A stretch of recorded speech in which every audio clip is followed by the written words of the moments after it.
Yeah, DB. Oh, just cleaning out the deadwood. Okay. Look, Mr. Cannell, I just can't afford to be without work right now, not even for a day. I've got a mother and 2 kid sisters. More good luck telegrams. Well, you know how it is. I've just got to keep on working, see? Sorry, sister. I was sent down here to clean house. I told you I can't use your column anymore. It's lavender and no lace. Send those other people in. I'll tell you what I'll do. I get $30 a week. I'll take 25, 20 if necessary. I'll do anything you say. It isn't the money. We're after circulation. What we need is fireworks.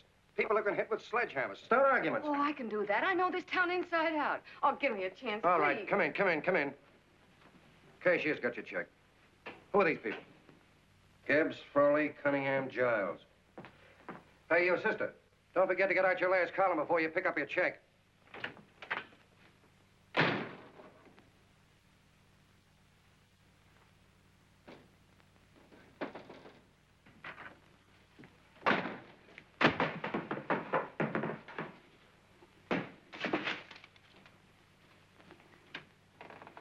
You're a couple of sticks shy in your column, man. Big rich slob like D.B. Norton buys a paper and 40 heads are chopped off. Did you get it, too? Yeah. You too? Oh, Joe. Oh, I'm sorry, darling. Why don't we tear the building down? Before you do, Ann, perhaps you'd better finish this column. Yeah, lavender and old lace. Wait, Joe. Wait. Wants fireworks, huh? Okay.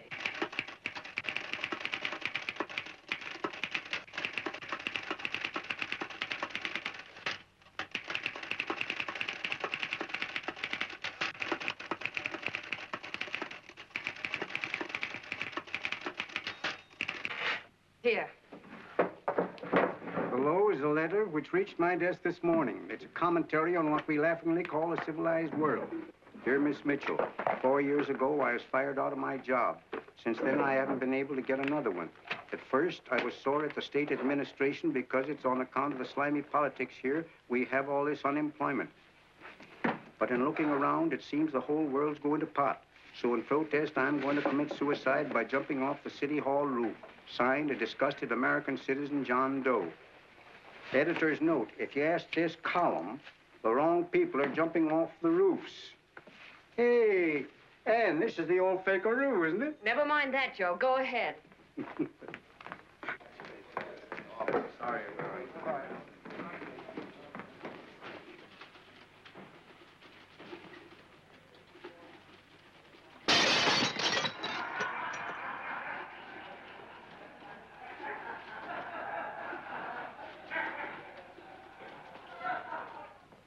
And it's because of the slimy politics that we have all this unemployment here.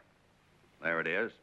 That's D.B. Norton's opening attack on the governor. Why, Jim, it's just a letter sent into a column. No, I can smell it. That's Norton. Good morning, gentlemen. Good morning, Governor. Morning, Well, Governor. you're rather early.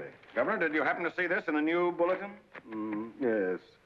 I had it served with my breakfast this morning. Jim thinks it's D.B. Norton at work. Of course it is. Oh, come, Jim. That little item, D.B. Norton does things in a much bigger way. This is his opening attack on you, Governor. Take my word for it. What did he buy a paper for? Why did he engage a high-pressure editor like Cannell for? He's in the oil business. I tell you, Governor, he's after your scalp. All right, Jim, all right. Don't burst a blood vessel. I'll look into it. You get me Spencer of the Daily Chronicle, please? Yes, I saw it, Governor. If you ask me, that's a phony letter. Why, that gag has got whiskers on it. Okay, I'll get the mayor and maybe the Chamber of Commerce to go after them. Get Mayor Lovett on the phone. Sorry, the mayor's busy on the other phone. Yes, I know, Mrs. Brewster. It's a terrible reflection on our city. I've had a dozen calls already. Spencer of the Chronicle. Hold him. Just a minute. Yes, Mrs. Brewster. I'm listening. I insist that this John Doe man be found and given a job at once. Now, if something isn't done about it, I'll call out the whole auxiliary. Yes, and the junior auxiliary, too. We'll hold a meeting and see that it is... Yes, Spencer? Who? The governor? Well, what about me? It's my building he's jumping off of, and I'm up for re-election, too. What are you doing? Get Cannell at the bulletin. Why, he's liable to go right past my window. Get me Cannell. What was that? What? Out the window. Something just flew by. I didn't see anything. Well, don't stand there, you idiot. Go and look. Open the window. Oh, why did he have to pick on my building? Is there a crowd in the street? No, sir. Then maybe he's caught on a ledge. Look again. I think it must have been a seagull. A seagull? What's a seagull doing around the city hall? That's a bad omen, isn't it? Oh, no, sir. The seagull is a lovely bird. It's all right, Mrs. Brewster. It was just a seagull. Can I help? Nothing's happened yet. No, I'm watching. Don't worry, Mrs. Brewster. Just leave it all to me. Spencer, I'll call you back. Hello, Cannell? What are you doing? This is the mayor. Yes, Mayor Lovett. How many times are you going to call me? I've got everybody and his brother and sister out looking for him. Did you see the box I'm running? An appeal to John Doe. Think it over, John. Life can be beautiful, says Mayor. If you need a job, apply to the editor of this paper and so forth and so forth. Okay, Mayor, I'll let you know as soon as I have something. What? Well, pull down the blinds. Went up to Miss Mitchell's house, boss. Boy, she's in a bad way. Where is she? Hey, do you know something? She supports a mother and 2 kids. What do you know about that? Did you find her? No. Her mother's awful worried about her. When she left the house, she said she was going on a roaring drunk. The girl, I mean. Go out and find her. Sure. Hey, but the biggest thing I didn't tell you, her old man's Doc Mitchell. You know the doctor saved my mother's life and wouldn't take any money for it? You remember that. Okay, boss, I'll go and look for her. Holy smokes, Commissioner, you've had 24 hours. Okay, Hawkshaw, grab a pencil. Here it is again. About 5'5", brown eyes, light chestnut hair, and as fine a pair of legs as ever walked into this office. Did you want to see me? No. I've had the whole Army and Navy out searching for you because that's a game we play here every day. I remember distinctly being fired. That's right. But you have a piece of property that still belongs to this newspaper, and I'd like to have it. What's that? The letter. What letter? The letter from John Doe. Oh, The whole town's in an uproar. We've got to find him, and the letter's the only clue. there is no letter. We'll get a handwriting expert to... What? There is no letter. Say that again. There's no letter. I made it up. You made it up. Mm-hmm. You said you wanted fireworks. Don't you know there are 9 jobs waiting for this guy? 22 families want to board him free. 5 women want to marry him, and the mayor's practically ready to adopt him, and you... Just call the morgue, boss. He said there's a girl there. Shut up. Ann! Say, why didn't you... Beanie. Only one thing to do, Hank. Drop the whole business quickly. How? Run a story. Say John Doe was in here and is sorry he wrote the letter and... That's right. They've got it, sure. He came in here, and I made him change his mind. Bulletin editor saves John Doe's life. Why, it's perfect. I'll have Ned write it up. Oh, Ned, I got a story I want you to... Wait a minute. Listen, you great, big, wonderful genius of a newspaper man. You came down here to shoot some life into this dying paper, didn't you? Well, the whole town's curious about John Doe, and boom, just like that, you're going to bury him. There's enough circulation in that man to start a shortage in the ink market. And what man? John Doe. What John Doe? John Doe, the one I made up. Look, genius, now look. Suppose there was a John Doe and he walked into this office. What would you do? Find him a job and forget about the whole business, I suppose, huh? Not me. I'd make a deal with him. A deal? Sure, when you get hold of a stunt that sells papers, you don't drop it like a hot potato. Well, this is good for at least a couple of months. You know what I'd do? Between now and, let's say, Christmas when he's going to jump, I'd run a daily on. Starting with his boyhood, his schooling, his first job. A wide-eyed youngster facing a chaotic world. The problem of the average man, of all the John Does in the world. Now, then comes the drama. He meets discouragement. He finds the world his feet of clay. His ideals crumble. So what does he do? He decides to commit suicide and protest against the state of civilization. He thinks of the river, but no. No, he has a better idea. The city hall. Why? Because he wants to attract attention. He wants to get a few things off his chest, and that's the only way he can get himself heard. So? So he writes me a letter, and I dig him up. He pours out his soul to me. And from now on, we quote, I protest by John Doe. He protests against all the evils in the world. The greed, the lust, the hate, the fear. All of man's inhumanity to man. Arguments will start. Should he commit suicide or should he not? People will write in pleading with him. But no, no, sir. John Doe will remain adamant. On Christmas Eve, hot or cold, he goes. See? Very pretty. Very pretty indeed, Miss Mitchell. But would you mind telling me who goes on Christmas Eve? John Doe. What John Doe? The one we hire for the job, you lunkhead. Wait a minute. Let me get this through this lame brain of mine. Are you suggesting we go out and hire someone to say he's going to commit suicide on Christmas Eve? Is that it? Well, you're catching on. Who, for instance? Anybody. Beanie'll do. Why, sure. Who, me? Jump off a... Oh, no, any time at Christmas. I'm superstitious.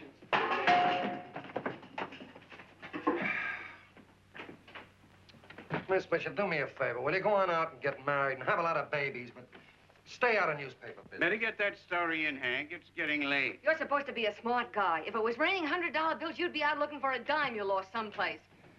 Holy smokes, wasting my time listening to this mad woman. Look, Chief, look at the Chronicle. It's running on John Doe. They say it's a fake. Why, the no good, the John Doe story, amateur journalism. It's palpably phony. It's a wonder anyone is taking it serious. What do you think of those guys? That's fine. That's fine. Now fall right into their laps. Go ahead. Say John Doe walked in and called the whole thing off. You know what that's going to sound like on top of this. That's all, Ned. Thank you. All right. Amateur journalism, huh?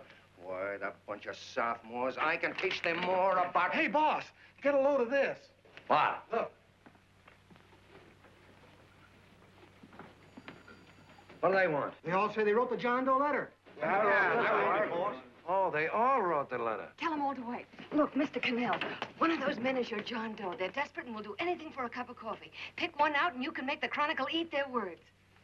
I'm beginning to like this. If you ask me, Hank, you're playing around with dynamite. No. The gal's right. We can't let the Chronicle get the laugh on us. We've got to produce a John Doe now. Amateur journalism, huh? I'll show those guys. Sure, and there's no reason for them to find out the truth either, because naturally, I won't say anything. Okay, sister, you get your job back. Plus a bonus.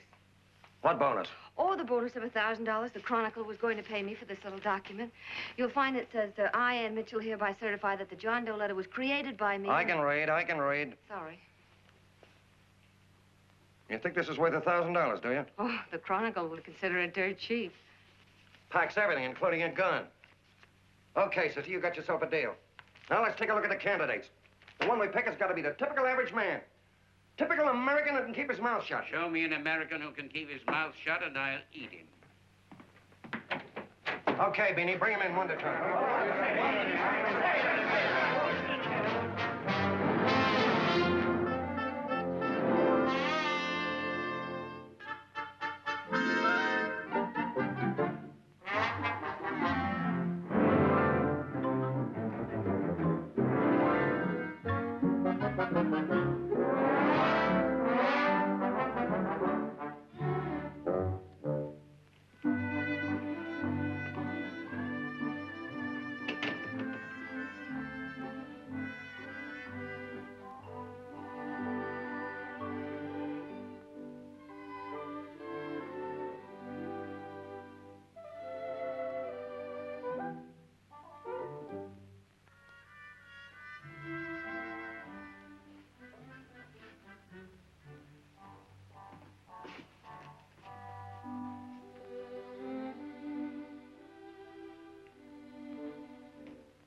Did you write that letter to Miss Mitchell? No, I didn't. What are you doing up here, then? Well, the paper says there were some jobs around loose. Thought there might be one left over. Had any schooling? Yeah, a little. What do you do when you work? I used to pitch. Baseball? Yeah, till my wing went bad. Where'd you play? Bush leagues, mostly. How about family? Got any family? No. Oh, just traveling through, huh? Yeah. Me and a friend of mine. He's outside. Looks all right. Oh, it's perfect. A baseball player. What could be more American? I wish he had a family, though. Be less complicated without a family. Look at that face. It's wonderful. They'll believe him. Come on. What's your name? Willoughby. John Willoughby. Long John Willoughby, they called me in baseball. Would you like to make some money? Yeah. Maybe. Would you be willing to say you wrote that letter and stick by it?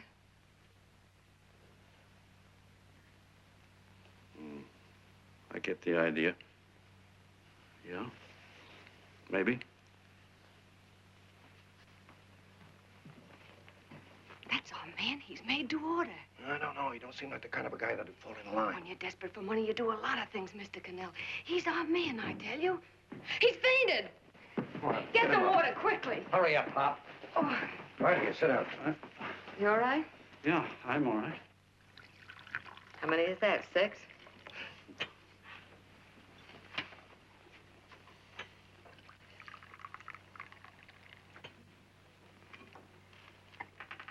Pretty hungry, weren't you?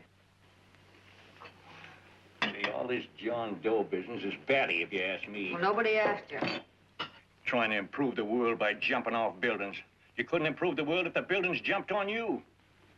Don't mind the colonel. He hates people. He likes you well enough to stick around. Well, that's because we both play doohickeys. I met him in a boxcar a couple of years ago.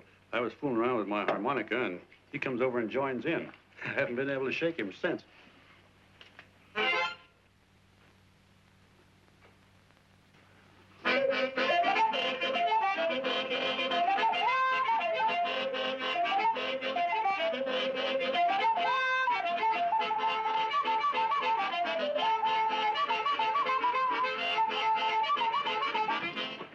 All right, boys, here he is. No, you can't take pictures of him like that, eating a sandwich and with a beard.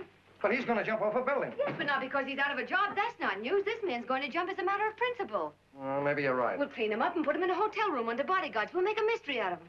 Did you speak to Mr. Norton? Thinks it's terrific. Says for us to go the limit. Wants us to build a bonfire under every big shot in the state. Oh, swell. Is that the contract? Yeah. What's he doing here? Friend of his. They play duets together. Duets? But can we trust him? Oh. I trust him. Oh, you trust him, eh? Well, that's fine. I suppose he trusts you, too. Oh, stop worrying. He's all right. Okay, but we don't want more than a couple of hundred people in on this thing. Now, the first thing I want is an exact copy of the John Doe letter in your own I've handwriting. got it already. Here. Now, that's fine. Now, I want you to sign this agreement. It gives us an exclusive story under your name, day by day, from now until Christmas. On December 26th, you get one railroad ticket out of town. And the bulletin agrees to pay to have your lawn fixed. That's what you want, isn't it? Yeah, but it's got to be by Bonesetter Brown. Okay, Bonesetter Brown goes. Here, sign it. Meanwhile, here's $50 spending money. That's fine. Beanie? Yes, boss. Take charge of him. Get him a suite at the Imperial and hire some bodyguards. Yeah, and some new clothes, Beanie. Think we better have him to Laos? Yeah. Both of them? Yes, both of them, but don't let them out of your sight. Hey, Beanie, gray suit, huh? Yeah. Okay, fellas.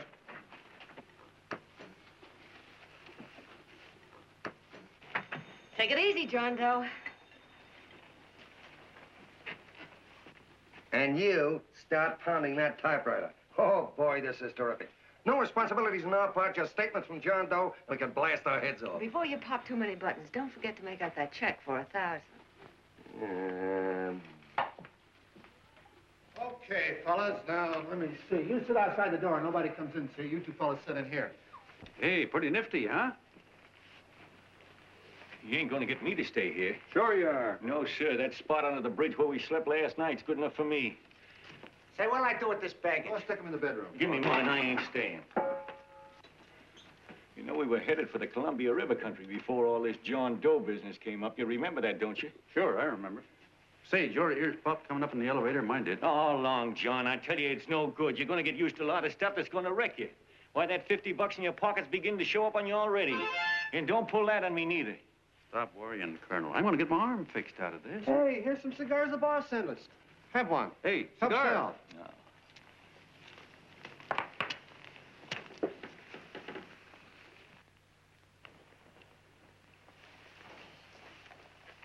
Say, I'll bet you even the major leaguers don't rate an outfit like this. Here, make yourself comfortable. Paper?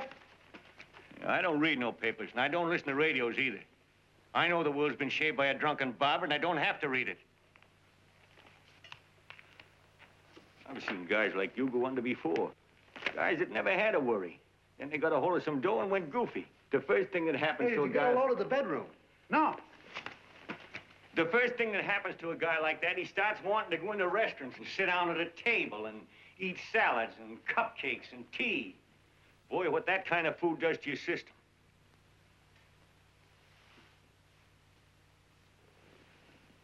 The next thing the dope wants is a room. Yes, sir, a room with steam heat and curtains and rugs. And before you know it, he's all softened up and he can't sleep unless he has a bed. Hey, stop worrying, Colonel. $50 ain't going to ruin me. I've seen plenty of fellas start out with $50 and wind up with a bank account. Hey, what's the matter with the bank account, anyway? And let me tell you, Long John, when you become a guy with a bank account, they got you. Yes, sir, they got you. Who's got him? The helots. Who? Hey, there's the City Hall tower I was supposed to jump off of. It's even higher than this. Who's got him? The helots. Woo!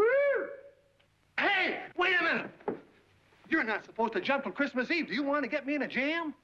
If it's gonna get you in the jam will do you a favor. I won't jump. And when they got you, you got no more chance than a road rabbit. Hey, who'd you say was gonna get him? Say, is this one of those places where you ring if you want something? Yeah, just use the phone. Boy, I've always wanted to do this. Hey, Doc, look. Look, Doc. Give me that again, will you? Who's gonna get him? The helots. Who are they? Listen, sucker, you ever been broke? Sure, mostly often. All right. You're walking along. Not a nickel in your jeans. You're free as the wind. Hundreds of people pass you by in every line of business. Shoes, hats, automobiles, radios, furniture, everything. And they're all nice, lovable people. And they let you alone. Well, is that right? Then you get a hold of some dough, and what happens? All those nice, sweet, lovable people become helots. A lot of heels. They begin creeping up on you, trying to sell you something. They get long claws, and they get a stranglehold on you. And you squirm, and you duck, and you holler, and you try to push them away, but you haven't got a chance. They got you. First thing you know, you own things. A car, for instance. Now your whole life is messed up with a lot more stuff. You get license fees, and number plates, and gas, and oil, and taxes, and insurance, and identification cards, and letters, and bills, and flat tires, and dents, and traffic tickets, and motorcycle cops, and courtrooms, and lawyers, and fines, and 1,000,001 other things. And what happens? You're not the free and happy guy you used to be. You gotta have money to pay for all those things. So you go after what the other fellas got. And there you are. You're a helot yourself.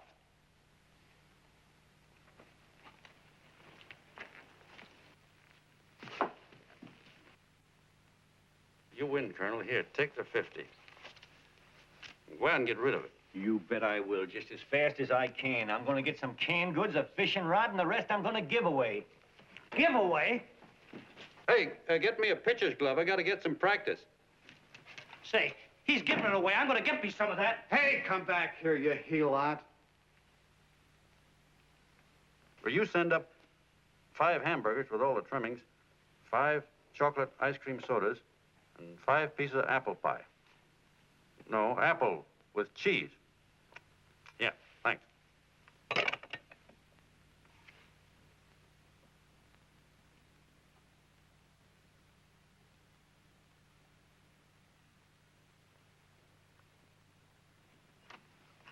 Hello there. Well, well. If it isn't the man about town. All set, Miss Ann. Oh, yes. Let's go. Let's see, we want some action in these pictures. Action? Mm-hmm. That's good. No. This man's going to jump off a roof. Oh. Here, wait a minute. Let me comb your hair. Sit down. Yeah, that's better.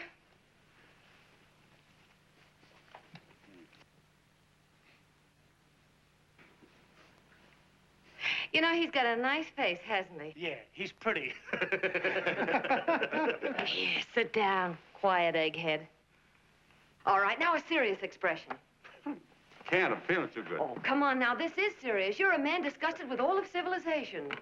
With all of it? Yes, you're sore at the world. Come on now. Oh, crabby guy, huh? Yeah. No.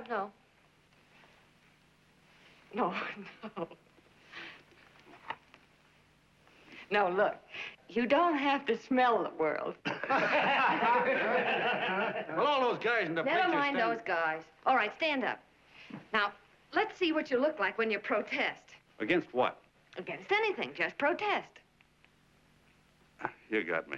Oh, look, I'm the umpire, and you just cut the heart of the plate with your fast one, and I called it a ball. What would you do? Oh, you did, huh? Yeah. Why can't you call him right, you boneheaded... Grab it, Eddie, grab it!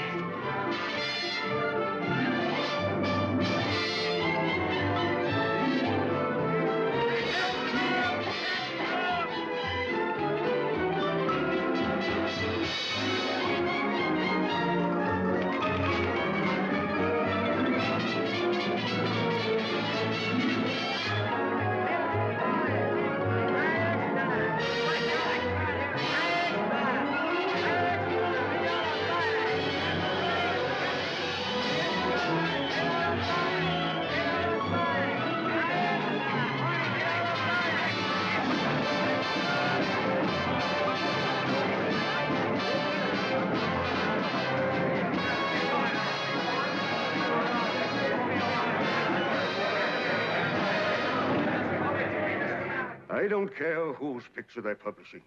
I still say that this John Doe person is a myth, and you can quote me on that. And I'm going to insist on his being produced for questioning. You know as well as I do that this whole thing is being engineered by a vicious man with a vicious purpose, Mr. D.B. Norton.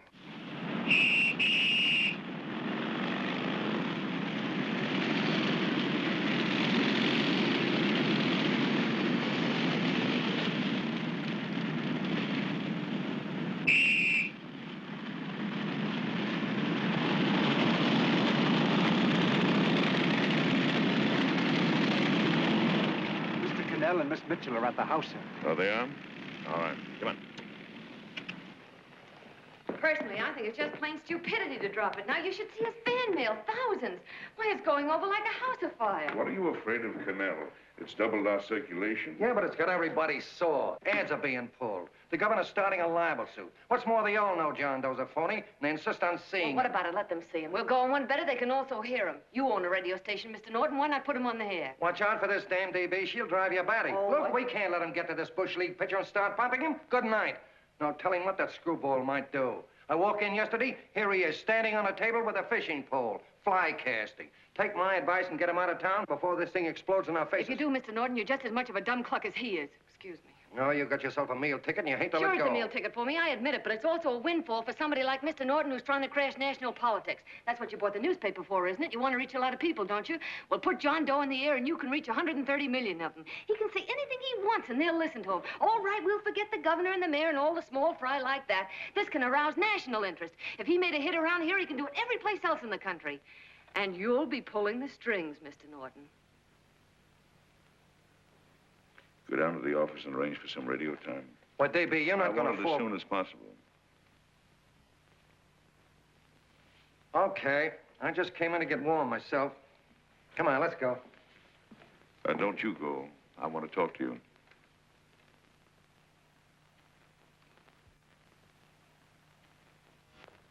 Sit down.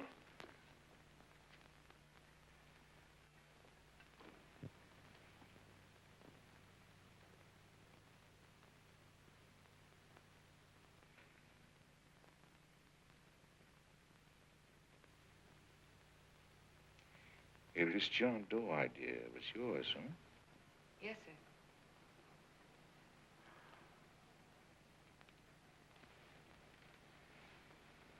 How much money do you get? $30. $30. Well, what are you after? I mean, what do you want? A journalistic career? Money. Money? Well, I'm glad to hear somebody admit it. Do you suppose you could write a radio speech that would put that fellow over? Oh, I'm sure I can. Do it, and I'll give you $100 a week. $100? That's only the beginning. You play your cards right, and you'll never have to worry about money again. Oh, I knew it. Hello. Hello. Whenever there's a pretty woman around. This is my nephew, Ted Sheldon, Miss Mitchell. How do you do? How do you do? All right, Casanova, I'll give you a break. See that Miss Mitchell gets a car to take her home. Always reading my mind, aren't you? Thank you very much for everything. And Miss Mitchell, I think from now on you'd better work directly with me. Yes, sir.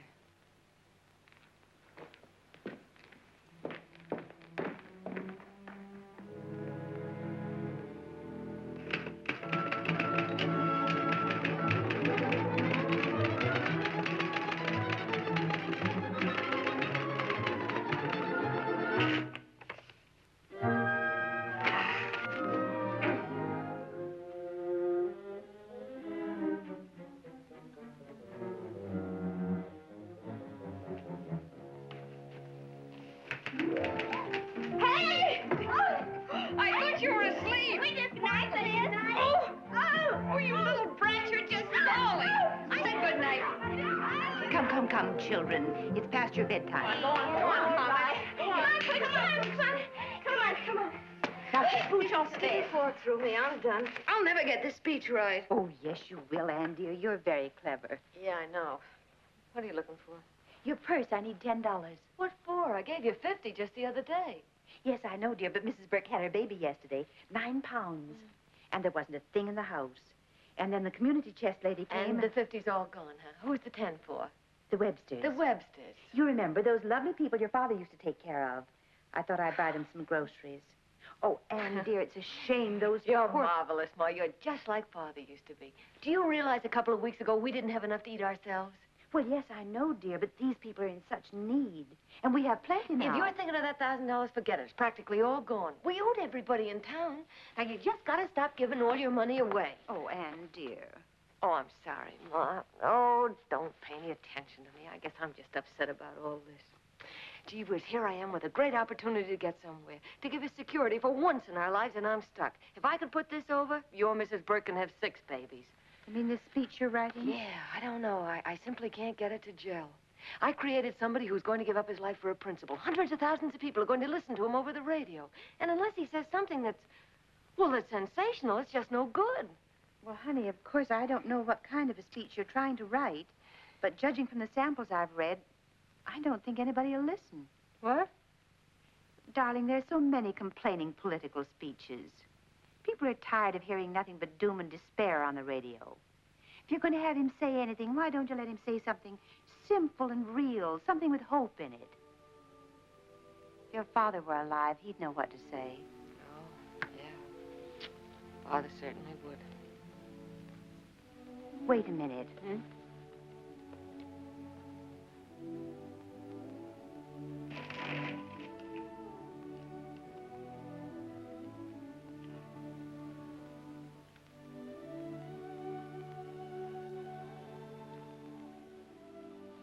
That's your father's diary, Anne.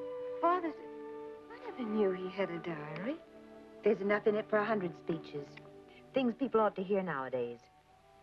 You be careful of it, won't you, dear? It's always helped to keep your father alive for me. You bet I will, Ma.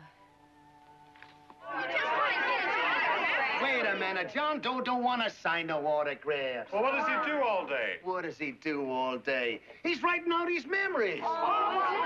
Sorry, lady, you can't see Mr. Doe. He wants to be alone. No. No, he just sits around all day and commutes with himself.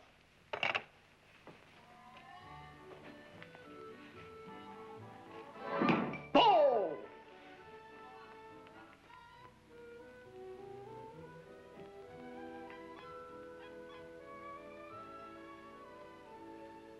I don't know how you're going to stand it around here till after Christmas.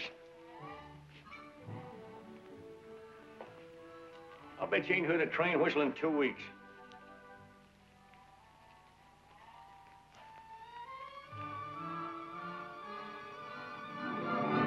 Steve, right!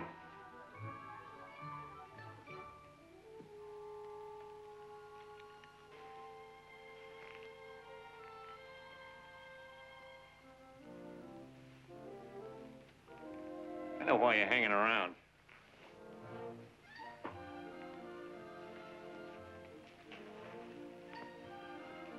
You're stuck on the girl. That's all a guy needs is to get hooked up with a woman.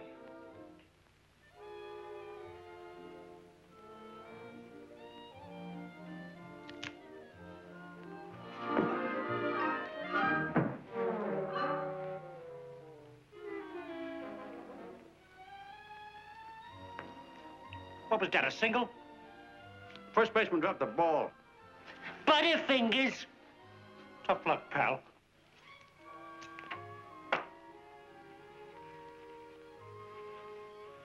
Guy has a woman on his hands. First thing he knows, his life is balled up with a lot more things. Furniture.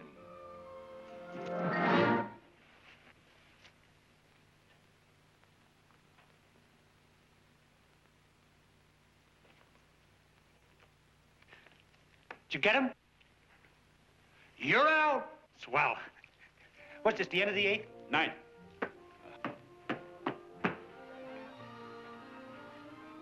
Hey, Beanie, there's a couple of mugs from the Chronicle snooping around out here. Huh. Come on, Angel Face. Gangway. What's the score, Angel Face? 3-2, our favor. Gee, that's great.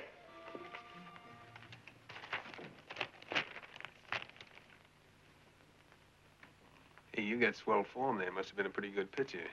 Pretty good. Say, I was just about ready for the major leagues when I chipped a bone in my elbow. I got it pitching a 19-inning game. 19? Yeah. There was a major league scout there watching me, too. And he came down after a game of the contract. You know what? I couldn't lift my arm to sign it. I'll be okay, though, as soon as I get it fixed up. It's too bad. What do you mean, too bad? Huh? Oh, that you'll never be able to play again. What are you talking about? I just told you I was going to get Well, you know how they are in baseball if a guy's mixed up in a racket. Racket? What do you mean? Well, I was just thinking about this John Doe business. Why, as soon as it comes out it's all a fake, you'll be washed up in baseball, won't you? Yeah. Hey, doggone. I never thought about that.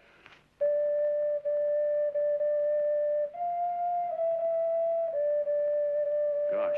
And another thing, what about all the kids in the country? The kids that idolize ball players. What are they going to think about you? Yeah. Hey, Colonel. Did you hear that? I gotta figure some way out of this thing. The elevators are still running. I know one way you can do it. How? Well, when you get up there on the radio, all you have to do is to say the whole thing's a frame-up. Make you a hero sure as you're born. Yeah, but how am I gonna get my arm fixed? Well, that's a cinch. I know somebody that'll give you $5,000 just to get up on the radio and tell the truth.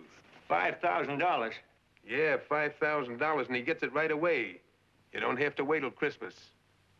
Look out, Long John. They're closing in on you. Say, who's putting up this dough? Fellow runs the Chronicle. Here's the speech you make, and it's all written out for you. $5,000. Holy mackerel, I can see the helots coming, the whole army of them. It's on the level.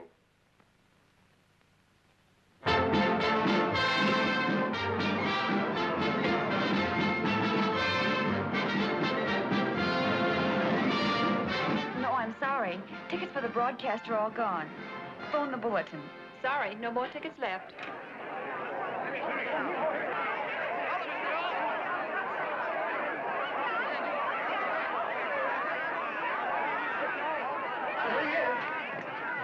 Hello, John. All set for the big night? Swell. Turn around.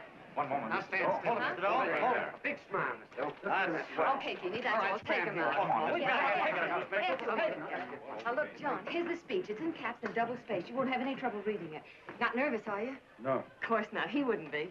Who? John Doe, the one in there. Hey, don't let your knees rattle. It picks up on the mic. Oh, Beanie, you needn't be nervous, John. All you have to remember is to be sincere. Pick up that phone, Miss Mitchell. It's for you. Okay. Hello? Yes, Mother. Oh, thank you, darling. Oh, there he is, the poor dear man. Oh, good luck to you, Mr. Doe. We want you to know that we're all for you. The girls all decided that you're not to jump off any roof at all. Even if we have to, we'll stop it. You got the speech I gave you? Yeah. Now, look. I'll give this money to the colonel just as soon as you get started. We'll have a car waiting at the side entrance for you. Okay. How'd you get in here? Huh? Oh, I just came in to wish him luck. Come on, out. Mother says good luck, too.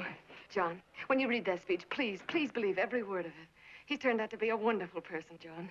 Who? John Doe, the one in the speech. Oh. You know something? I've actually fallen in love with him. All right, there he is, sister. Now, come on, plenty of both. What's the idea? No, that's too much. That's not so much. Come on. That's it. Oh, this is no time for cheap publicity, Mr. Cannell. Listen, if that guy lays an egg, I want to get something out of it. I'm getting a Jane Doe ready. Oh, come on. Here. Will you, fellas? Give me a chance. I have to raise Just one more, will you, That's please? fine, honey. You go ahead. Ask me, you've been doing. Go ahead. How you doing? Oh. All right, Benny, bring him in. Holy smoke, a half a helot. There you are, boss, just like you ordered. Symbols of little people. Okay, get him up. All right, young fella. This is ridiculous, Mr. Cannell. Come on, give me a chance. The man's on the air for you. Come on, shut up. Oh, fellas, I told you could have all the pictures you want. No, come on, ask me. You can have a... Come on, that's right. Do what you can get all the pictures you want. Thank you very much. Come on, will you? That's right. Come on, Snooks, you better bail out. Okay, goodbye, Mr. Doe. Beanie. All right. Better get ready. 1 minute to go. Wow, Hey, 1 minute to go and the score is nothing to nothing. Now, please, John, you won't let me down, will you? Will you? Of course you won't. If you'll just think of yourself as the real John Doe. Listen, everything in that speech are things a certain man believed in. He was my father, John. And when he talked, people listened. And they listened to you, too. Funny. You know what my mother said the other night? She said to look into your eyes, that I'd see Father there. Hey, what do you say? Okay, we're coming. Come on. Now, listen, John, you're a pitcher. Now get in there and pitch. Good luck. Give him room, let him through. Come on.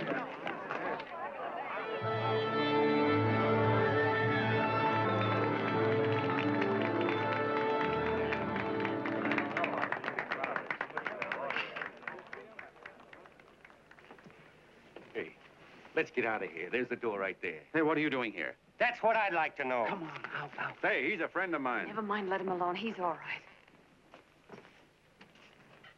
I'll be right over there pulling for you.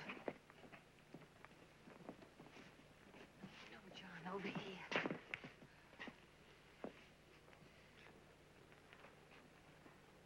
Stand by.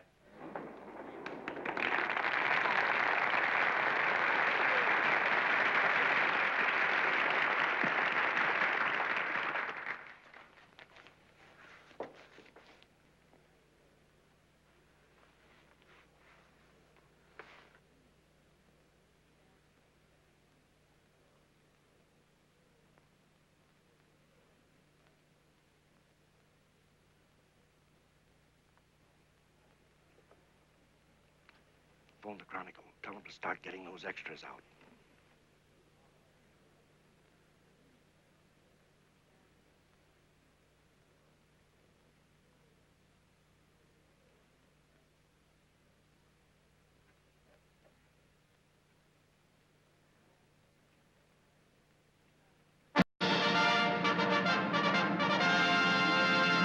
And good evening, ladies and gentlemen. This is Kenneth Fry speaking for the New Bulletin. Tonight we give you something entirely new and different. Standing beside me is the young man who has declared publicly that on Christmas Eve he intends to commit suicide, giving as his reason, quote, "I protest against the state of civilization," end quote. Ladies and gentlemen, the New Bulletin takes pleasure in presenting the man who is fast becoming the most talked of person in the whole country, John Doe.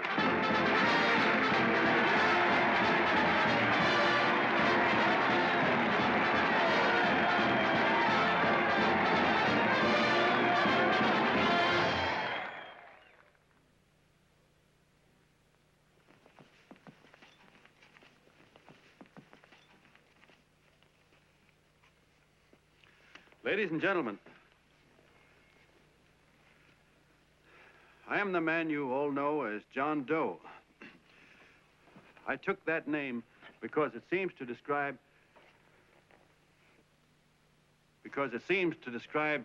the average man. And that's me. And that's me. Well, it was me before I said I was going to jump off the city hall roof at midnight on Christmas Eve. Now I guess I'm not average anymore. Now I'm getting all sorts of attention. From big shots, too. We've been double-crossed. The mayor and the governor, for instance. They don't like those articles I've been writing. You're an imposter, young fellow. That's a pack of lies you're telling. Who wrote that speech for you? Benny, get that guy. Hey, Ken.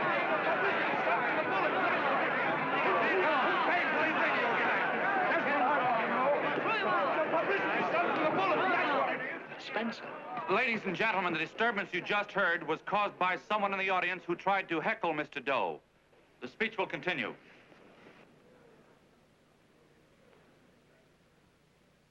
Well, people like the governor and that fella there can stop worrying. I'm not going to talk about them. I'm going to talk about us, the average guys, the John Does. If anybody should ask you what the average John Doe is like, you couldn't tell him because he's 1,000,001 things.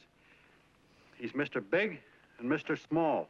He's simple and he's wise. He's inherently honest, but he's got a streak of larceny in his heart. He seldom walks up to a public telephone without shoving his finger into the slot to see if somebody left a nickel there.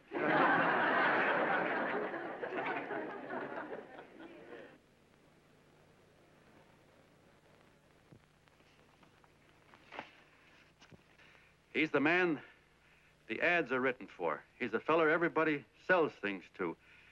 He's Joe Doe, the world's greatest stooge and the world's greatest strength.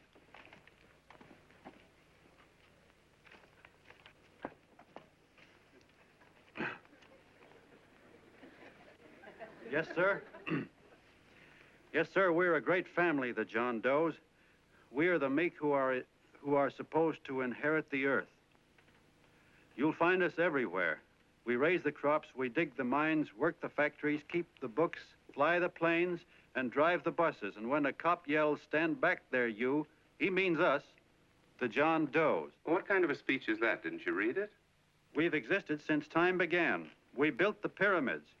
We saw Christ crucified, pulled the oars for Roman emperors, sailed the boats for Columbus, retreated from Moscow with Napoleon, and froze with Washington at Valley Forge. Yes, sir. We've been in there dodging left hooks since before history began to walk. In our struggle for freedom, we've hit the canvas many a time, but we always bounce back because we're the people, and we're tough.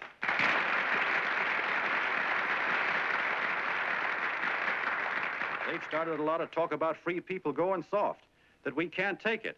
That's a lot of hooey. A free people can beat the world at anything, from war to tiddlywinks, if we all pull in the same direction.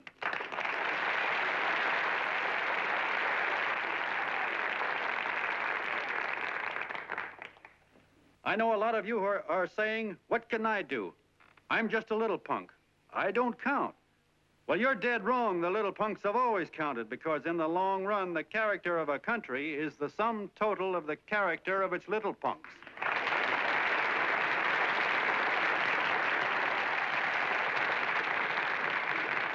But we've all got to get in there and pitch. We can't win the old ball game unless we have teamwork. And that's where every John Doe comes in. It's up to him to get together with his teammate. And your teammate, my friends, is the guy next door to you. Your neighbor. He's a terribly important guy, that guy next door. You're going to need him, and he's going to need you, so look him up. If he's sick, call on him. If he's hungry, feed him. If he's out of a job, find him one. To most of you, your neighbor is a stranger, a guy with a barking dog and a high fence around him. Now, you can't be a stranger to any guy that's on your own team. So tear down the fence that separates you. Tear down the fence, and you'll tear down a lot of hates and prejudices. Tear down all the fences in the country, and you'll really have teamwork.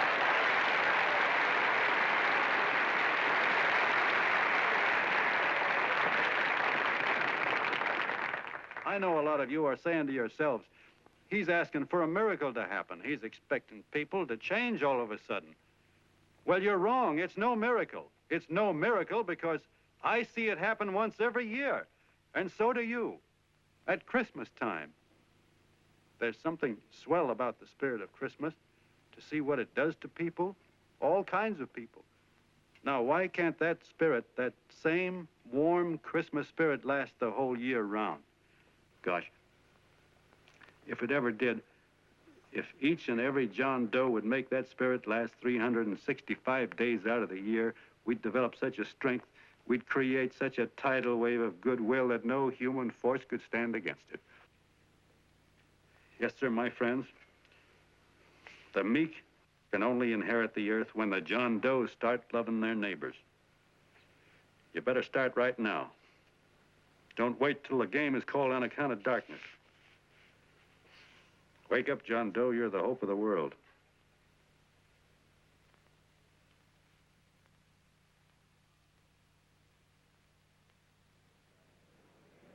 John, you were wonderful.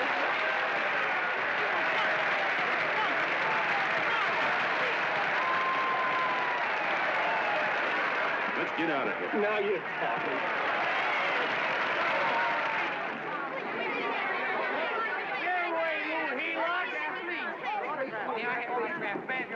Hey!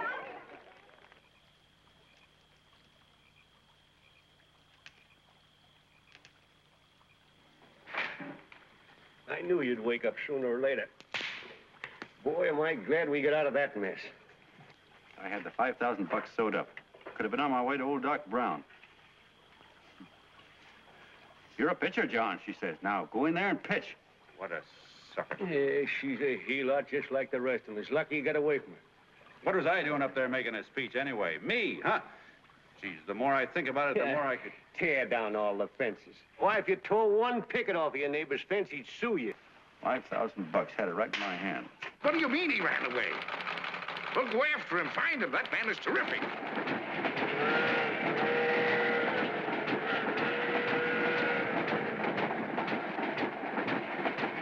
Columbia River, here we come.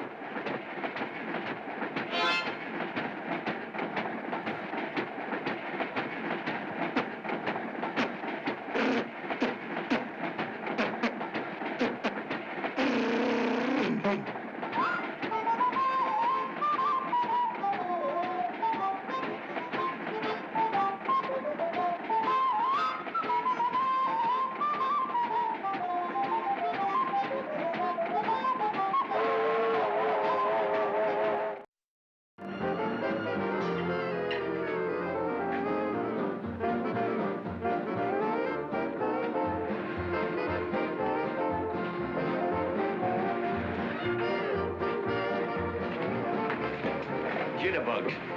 Yeah. Say, how much money we got left? 4 bits. Better make it donuts, huh? Yeah.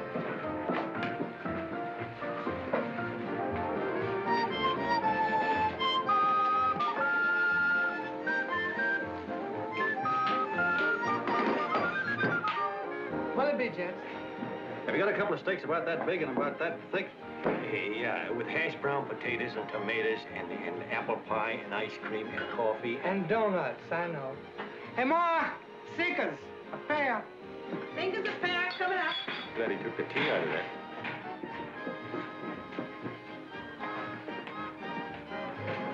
Hey, look. Join the John Doe Club. John Doe Club?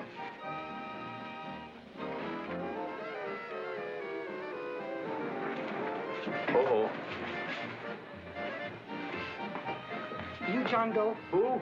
John Doe. Ah, you need glasses, buddy. Oh, but gee, it's a spitting image of John Doe. Yeah, but his name is Willoughby. I'm John Willoughby. I'm a baseball player. Sure. Oh, no, I'd know that voice anyway. You can't kid me. You John Doe. Hey, Ma! Ma! That's John Doe. John Doe. Yeah, sitting right there, big as life. Who'd you say it was? John Doe, the big guy there. Pictures in the paper. That's John Guy. John Doe. John Doe. Sitting right there, John Doe. Hey, operator. Dan's Beanery. Look, call everybody in town. John Doe was just in my place. Yeah, he ordered donuts.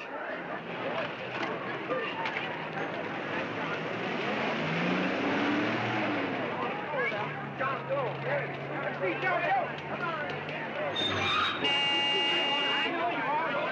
You're all neighbors to see John Doe. We're all neighbors. But my office is packed like a sardine box. What does John Doe look like, Mr. Mayor? Oh, he's one of those great big outdoor type men. No, you can't see him. You didn't vote for me the last time. Shame on you. What are you doing there? Get off my front porch anyhow. Mr. Norton come yet? Oh, well, I wonder where he's at. What's keeping him? He should have been here 15 minutes ago. Oh, there he comes now.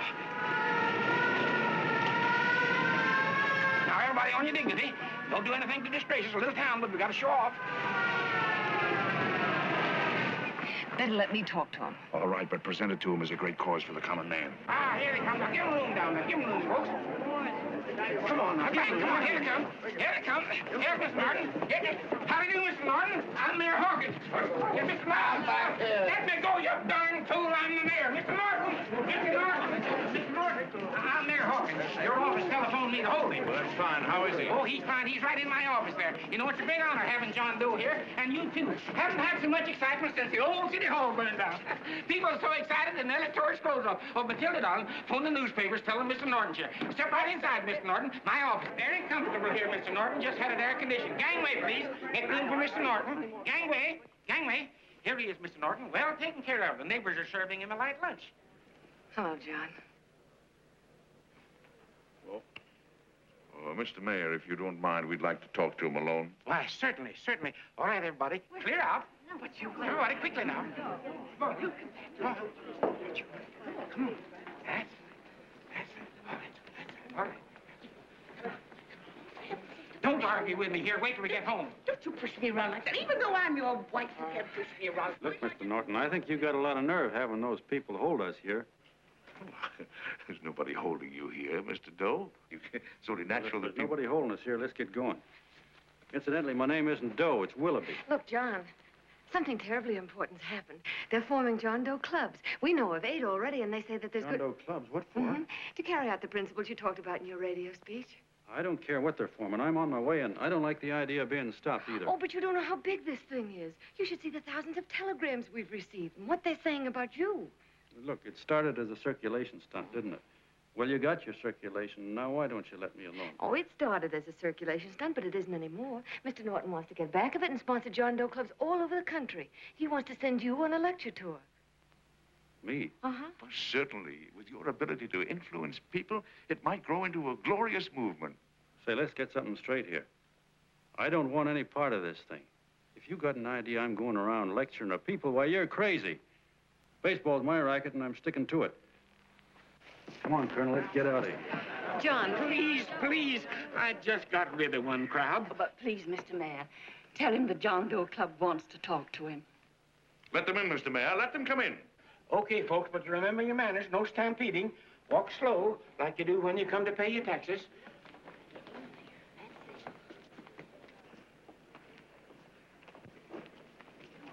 Okay. All right, give me a chance. Come right in.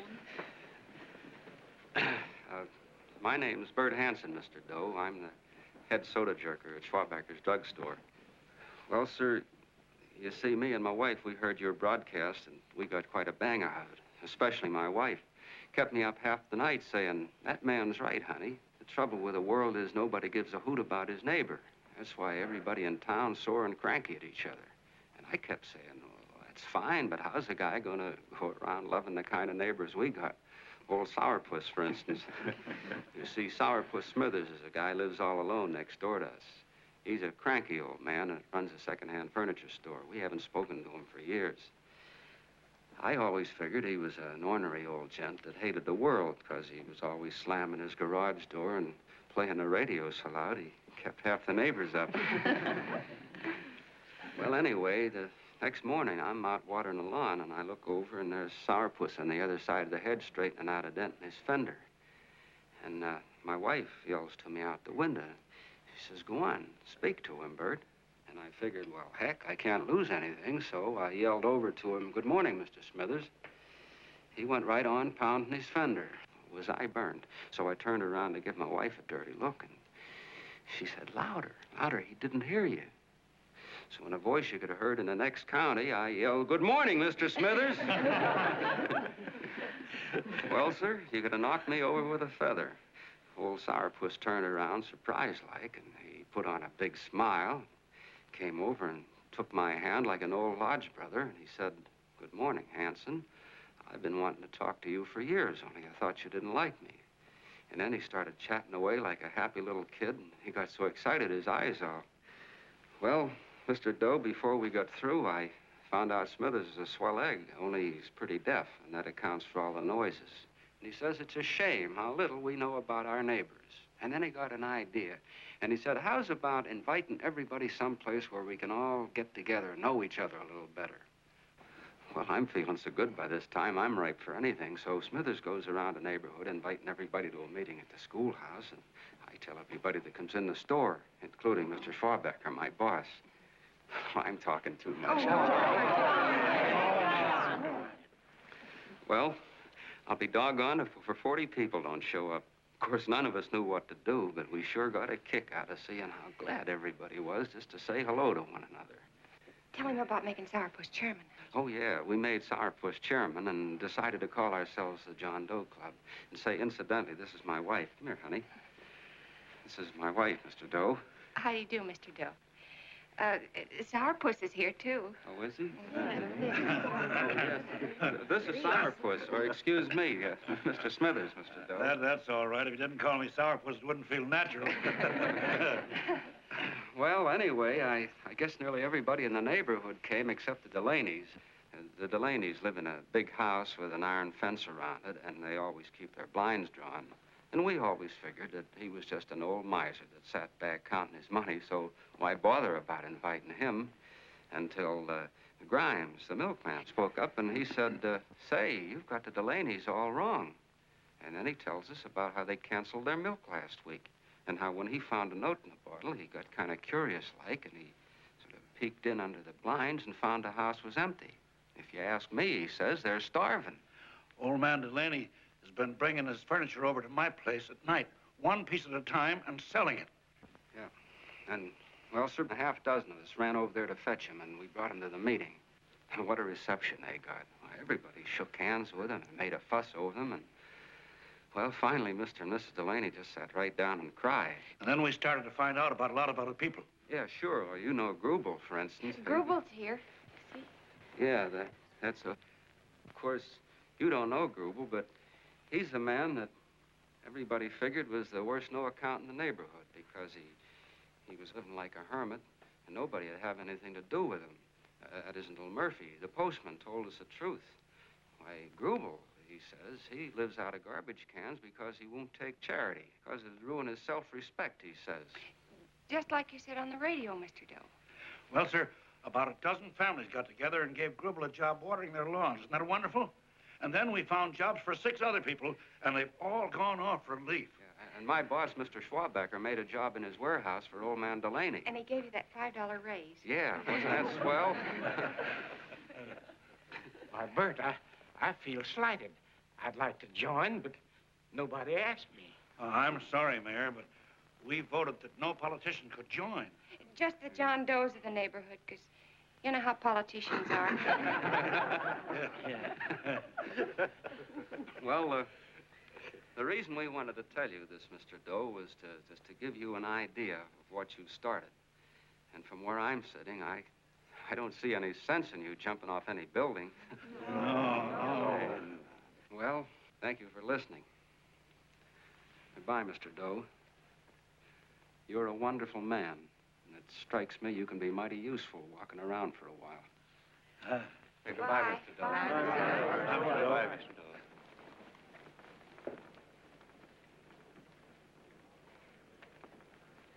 I'm Mrs. Delaney, Mr. Doe. And God bless you, my boy.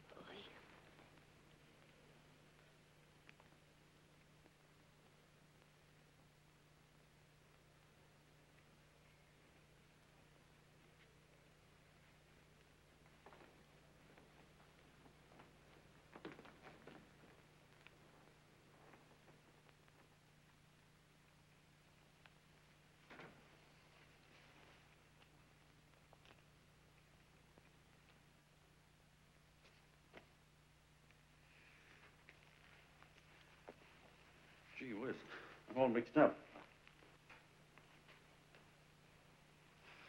I don't get it. Look, all those swell people think I'm going to jump off a building or something. I never had any such idea. Gosh. The fellow'd have to be a mighty fine example himself to go around telling other people how to... Say, look, what happened the other night was on account of Miss Mitchell here. She wrote the stuff. Don't you see what a wonderful thing this can be? But we need you, John. You're hooked. I can see that right now. They got you. Well, I'm through. For 3 years, I've been trying to get you up to the Columbia River country. First, it was your glass arm. Then it was the radio. And now it's the John Doe clubs. Well, I ain't waiting another minute. Gangway, you helots. Hey, Colonel, wait a minute. Hey, Colonel! I want you personally to go along with John Doe and Miss Mitchell and handle the press and the radio. Me? Yes, I don't want to take any chances. And Johnson. Yes, Stevie? Your crew will do the mop-up job. They'll follow John Doe into every town, see that the clubs are properly organized and the charters issued. Right. There are only 8 flags up there now. I want to see that map covered before we get through.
wildfire.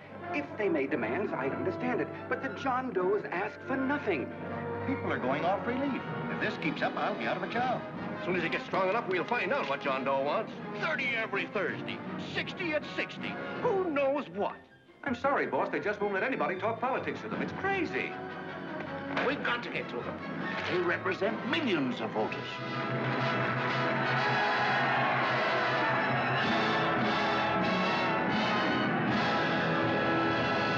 I tell you, ladies and gentlemen, this thing has been nothing short of a prairie fire. We've received so many applications for charters to the John Doe clubs, we haven't been able to take care of them. I'd hate to have that many pins stuck in me. This John Doe convention is a natural. It's going to put our city on the map. Why, over 2,400 John Doe clubs are sending delegates. Can you imagine that? You, Mr. Mayor, will be the official host. You will make the arrangements for decorating the city, parades, and a reception for John Doe when he gets home. And don't wear your high hat. No high hat? No high hat. And from you, Cannell, I want a special John Doe edition every day until the convention is over. And now, if you will, please step into the outer office and look your prettiest because there are photographers there to take pictures of this committee. Don't worry, D.B. Everything will be taken care of. Isn't it all too wonderful? Gather down here in a nice group now. Get a nice picture of you. Oh, Mr. Mayor, would you step down in front row, please? You ladies get close to him. That's it. Well, I don't get it. Get what? Look, D.B., I'm supposed to know my way around. This John Doe movement has cost you a fortune. Now, this convention is going to cost plenty. Well? Well, I'm stuck with 2 and 2, and I'm a sucker if I can make 4 out of it. Where do you come in? I'll have the satisfaction of knowing that my money has been spent for a worthy cause. I see. I better stick to running the paper, huh? I think maybe you better had.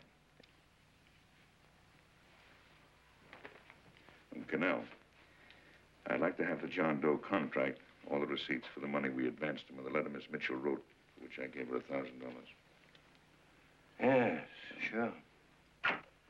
Well, we leave for the airport. Half an hour. Is that Johnny boy's room? Better hustle him up. He'll be ready on time. He's packing. Ah, good. Did you see his picture on the cover of Time? Yeah. I gotta give you credit, Annie girl. I've handled a good many big promotions in my time.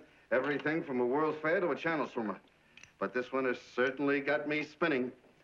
And now a John Doe convention. Wow. Say, if you could only get him to jump off the City Hall roof on Christmas Eve, I'd guarantee you 500,000 people there. Charlie. Huh? What do you make of him? Oh, Johnny boy? Well, I don't know what angle you want, but I'll give it to you quick. Number 1, he's got great yokel appeal, but he's a nice guy. Number 2, he's beginning to believe he really wrote that original suicide letter that you made up. Number 3, he thinks that you're Joan of Arc or something. Yeah, I know. Number 4, well, you know what number 4 is. He's nuts about you. Yeah, it's running out of his ears. You left out number 5. We're all heels, me especially. Holy smoke. Come in.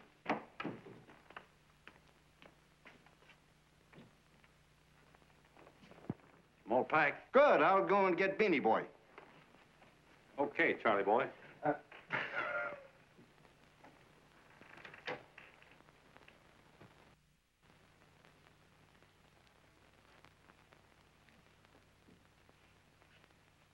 I help you pack? No, thank you.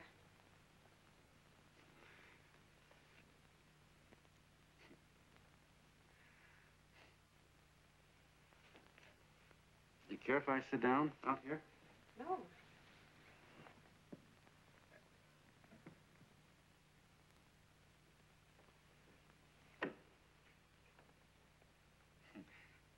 You know, I had a crazy dream last night.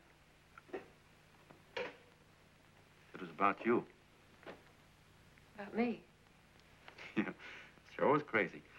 I dreamt I was your father.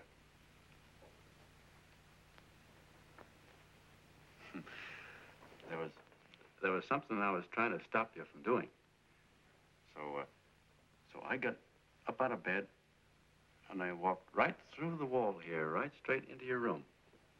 You know how dreams are. And there you were in bed. But you're a little girl, you know, about 10. And very pretty, too. So I shook you, and the moment you opened your eyes, you hopped out of bed and started running like the devil in your nightgown. You ran right out the window there, and you ran out over the tops of buildings and roofs and everything for miles. And I was chasing you. And all the time you were running, you kept growing bigger and bigger and bigger, and pretty soon you were as big as you are now, you know, grown up. And all the time I kept asking myself, what am I chasing her for? And I didn't know. Isn't that a hot one? Well, anyway, you ran into some place, and then I ran in after you, and when I got there, there you were, getting married. And the nightgown had changed into a beautiful wedding gown. You sure look pretty, too. And then I knew what it was I was trying to stop you from doing. Dreams are sure crazy, aren't they? Well, would you like to know who it was you were marrying? Oh, a tall, handsome Ubangi, I suppose. No, not that bad. It was that fellow that sends you flowers every day. Yeah, what's his name? Mr. Norton's nephew? Ted Sheldon. Yeah, that's the one. But here's the funniest part of it all. I was the fellow up there doing the marrying, you know, the justice of peace or something. You were? I thought you were chasing me. Well, yes, I was, but I was your father then, you see. But the real me, John Doe, or that is, Long John Willoughby, I was the fellow up there with the book. You know what I mean? I guess so. Then what happened? Well, I took you across my knee and I started spanking you. That is, I didn't do it. I mean, I did do it, but it wasn't me, you see. I was your father then. Well, I held you across my knee and I said, Annie, I won't allow you to marry a man that's just rich or that has his secretary send you flowers. The man you marry has got to swim rivers for you. He's got to climb high mountains for you. He's got to slay dragons for you. He's got to perform wonderful deeds for you. Yes, sir. And all the time, the guy up there, you know, with the book, me, just stood there nodding his head. And he said, go to it, Pop. Whack her one from me, because that's just the way I feel about it, too. So he said, come on down here and whack her yourself. So I came down and I whacked you a good one. See? And he whacked you. And I whacked you another one. We both started whacking you like... Well, if you're through whacking her, come on, let's get going. Okay, fellas, right in here. You go out the side entrance. There's a bunch of autograph seekers out front. We'll be down with the bags in a minute. Come on, don't make a government project out of this. Hi, Benny. When's our plane take off again? Couple of minutes. How many people do you think we've talked to already, outside the radio, I mean? Oh, I don't know. About 300,000. 300,000. What makes them do it, Ann? What makes them come and listen and get up their John Doe clubs the way they do? I've been trying to figure it out. Look, John, what we're handing them are platitudes. Things they've heard 1,000,000 times. Love thy neighbor, clouds have silver linings, turn the other cheek. It's just a... Yeah, I heard them 1,000,000 times, too, but... there you are. Maybe they're like me, just beginning to get an idea what those things mean. You know, I never thought much about people before. They were always just somebody to fill up the bleachers. And the only time I worried about them is when they didn't come in to see me pitch. You know, lately I've been watching them when I talk to them. I could see something in their faces. I could feel that they were hungry for something. You know what I mean? Maybe that's why they came. Maybe they're just lonely and wanted somebody to say hello to. I know how they feel. I've been lonely and hungry for something practically all my life.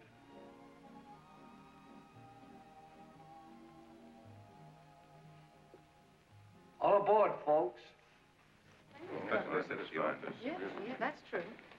Oh, somebody else sitting here? No, that's your seat. And this is your coat. Mine? A little token of appreciation. Oh, it's beautiful, D.B. Well, I don't quite know what to say. Well, don't say anything at all. Just sit down. Oh. Go ahead, open it. Oh.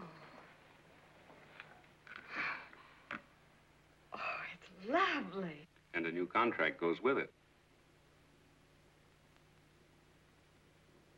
Well, come on, spring it. You've got something on your mind. It must be stupendous. You know, that's what I like about it. Right to the point, like that. All right, Practical Annie, here it is. Tomorrow night, before a crowd of 15,000 people and talking over a nationwide radio hookup, John Doe will announce the formation of a third party. A third party? Yes, the John Doe Party. Devoted entirely to the interests of all the John Does all over the country, which practically means 90% of the voters. He will also announce the third party's candidate for the presidency. A man whom he personally recommends, a great humanitarian, the best friend the John Does have. Mr. D.B. Norton. Yes.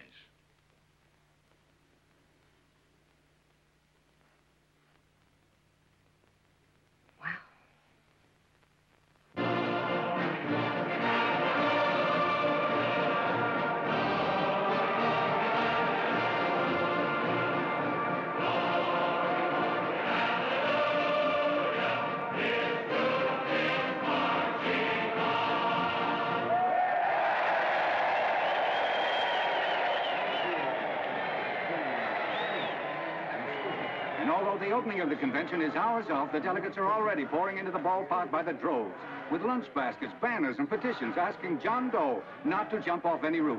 No matter how you look at it, it's still a phenomenal movement. These John Does, or the hoi polloi, as you've heard people call them, have been laughed at and ridiculed, but here they are, gay and happy, having traveled thousands of miles, their expenses paid by their neighbors, to come here to pay homage to their hero, John Doe. And in these days of wars and bombings, it's a hopeful sign that a simple idea like this can sweep the country. An idea based on friendliness, on giving and not taking, on helping your neighbor and asking nothing in return. And if a thing like this can happen, don't let any of your grumbling friends tell you that humanity is falling apart. This is John B. Hughes, signing off now and returning you to our main studio until 9 o'clock, when the convention will officially open. Oh, John, come in. Say, I'm kind of... It's raining out a little. That's all right. It's good to see you. Sit down. Thanks.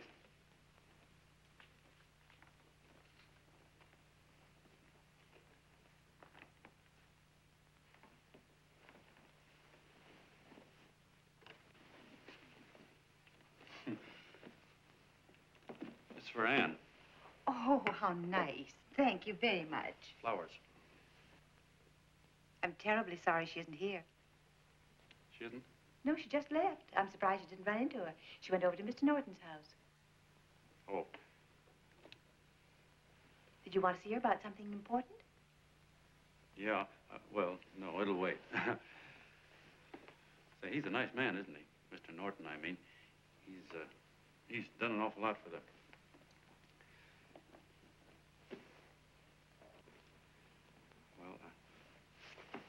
Say, my coat's pretty wet, man.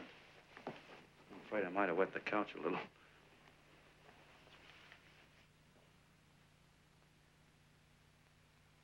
Well, I guess I'll see her at the convention later. Yes, of course. I'll see that she gets the flowers. Thanks. Good night, Mrs. Mitchell. Good night, John.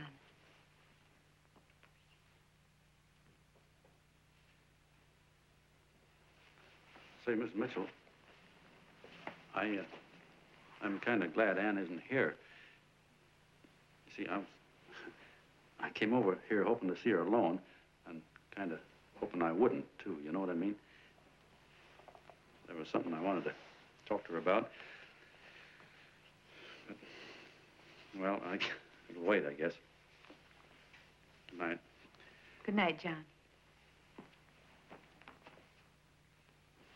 Say, look, Mrs. Mitchell, have you ever been married? Oh, I'm sure you have. Gosh, that's pretty silly. But I guess you must think I'm kind of batty. Well, I guess I'd better be going at that. John, my husband said, I love you. Will you marry me? You did? What happened? I married him. Yeah, that's what I mean, see? It was easy as all that, huh? Uh-huh. Yeah, but look, Mrs. Mitchell. You know, I love Anne, and it's going to be awfully hard for me to say it because, well, you know, she's so wonderful. And, well, the best I ever was a Bush League pitcher. And, you know, I think she's in love with another man, the one she made up. You know, the real John Doe. Well, that's pretty tough competition.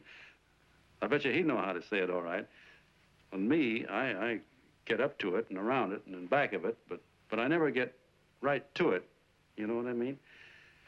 So the only chance I've got is, well, if somebody could kind of give her a warning, sort of prepare her for the shock. You mean you'd like me to do it? Hmm? Well, I was thinking that, yeah, you know, sort of break the ice. Of course I will, John. See, well, thank you, Mrs. Mitchell. Hey, you're okay.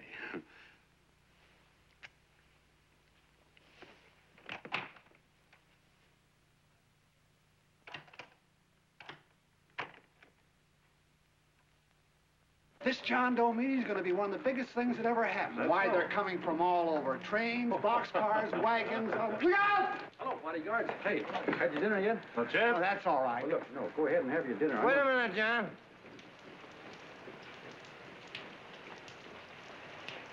Hello, Mr. Connell. How are you, John? John, I want to have a little talk with you. What's the matter? Are you falling? Come here.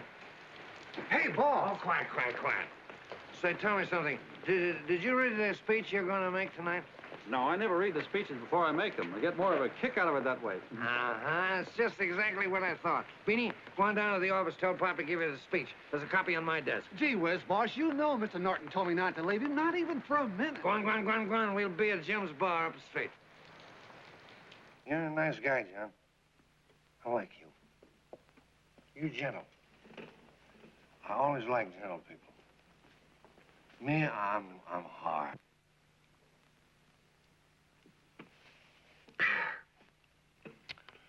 Yep, I'm hard. But you want to know something? I've got a weakness. Never guess that, would you? Well, I have. Want to know what it is? Star-Spangled Banner.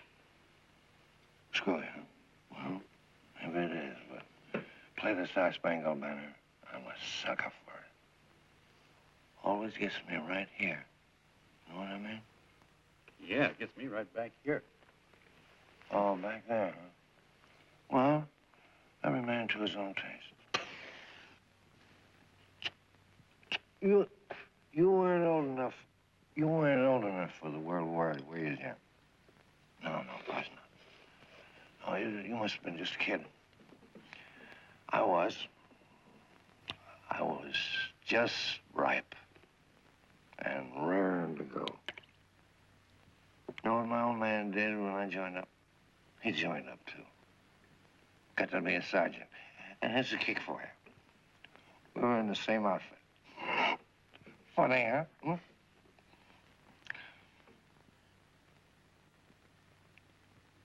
He was killed, John. I saw him get it. I was right there, and I saw it with my own eyes. Me, I came out without a scratch. That is, excepting my ulcers. I should be drinking milk, you know. This stuff is poison. Hey, Tubby. Yes, Mr. Connell? What do you say, huh? All right. Yep, I'm a sucker for this country. I'm a sucker for the Star-Spangled Banner, and I'm a sucker for this country. I like what we got here. I like it.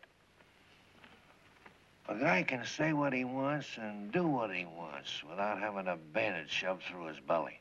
And that's all right, isn't it? You betcha. Yeah. Well, we don't want anybody coming around changing it, do we? No, sir. No, sir. And when they do, I get mad. I get boiling mad. right now, John, I'm sizzling. I get mad for a lot of other guys besides myself. I get mad for a guy named Washington, and a guy named Jefferson, and Lincoln. Lighthouses, John.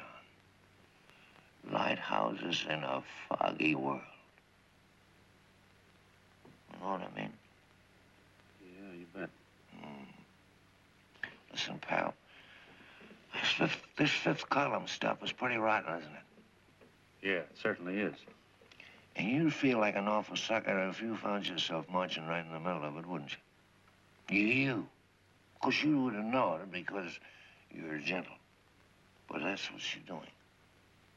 You're mixed up with a skunk, my boy. A no-good, dangerous skunk. Say, you're not talking about Mr. Norton, are you? I'm not talking about his grandfather's pet poodle. You must be wrong, Mr. Cannell. Because he's been marvelous about the John Doe clubs. Yeah? Say, you're sold on this John Doe idea, aren't you? Sure. Sure. I don't blame you. So am I. It's a beautiful miracle. A miracle that can only happen right here in the good old USA. And I think it's terrific. What do you think of that? Me, hard-boiled Cannell, and I think it's plenty terrific. All right. Now, supposing a certain unmentionable worm whose initials are DB was trying to use that to shove his way into the White House so he could put the screws on, so he could turn out the lights in those lighthouses. What would you say about that, huh? Nobody's going to do that, Mr. Cannell. They can't use the John Doe clubs for politics. That's the main idea. Is that so? Then what's a big political boss like Hammett doing in town? And a labor leader like Bennett? And a lot of other big shots are up at DB's house right now. Wolves, John. Wolves. Waiting to cut up the John Does. Wait till you get a gander at the speech you're going to make tonight. You're all wet. Miss Mitchell writes those speeches. Nobody can make her write that kind of stuff. They can't, huh? Who do you think writes them? My Aunt Emma? I know she writes them. And gets a big bonus for doing them, too. A mink coat and a diamond bracelet. Don't write them. Why, that gold-grabbing dame would double-cross her own mother for a handful of Chinese. Shut up. If you weren't drunk, I'd... Hey, boss. Here's the speech, boss. Hey. Go on and read it, John, and then start sucking. Hey, wait a minute, Mr. Doe. Tubby? Yes, sir. Better bring me a glass of milk. I'm smoking too much. Yes, Charlie? Got everything all set? Fine. John Doe been taken care of? Good. How many people do you think will be there? 15,000? Oh, my, that's fine. Now, listen, Charlie. As soon as John Doe stops talking about me, I want you to start that demonstration. And make it a big one, you understand? Don't worry about that, DB. My boys are there. They'll take care of it. What? Yes, I'll be there 15 minutes after I get your call. Why, Mr. Doe. Where are they? In the dining room, sir.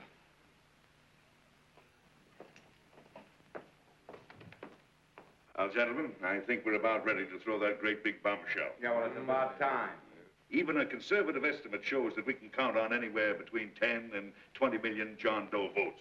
Now, add to that the labor vote that Mr. Bennett will throw in, and the votes controlled by Mr. Hammett and the rest of you gentlemen in your own territories, and nothing can stop us. As I said before, I'm with you, providing you can guarantee the John Doe vote. Don't worry about that. You can count on me on one condition. Little Bennett's got to be taken care of. Didn't I tell you that everybody in this room would be taken care of? My agreement with you gentlemen stands. I'm with you, DB, but I still think it's a very daring thing we're attempting. These are daring times, Mr. Barrington. We're coming to a new order of things. There's too much talk been going on in this country. Too many concessions have been made. What the American people need is an iron hand. You're right. That's true. You're quite right, DB. Discipline.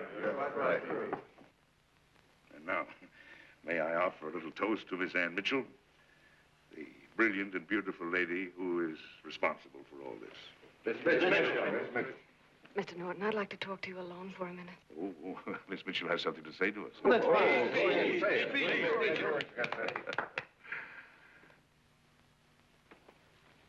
Hello.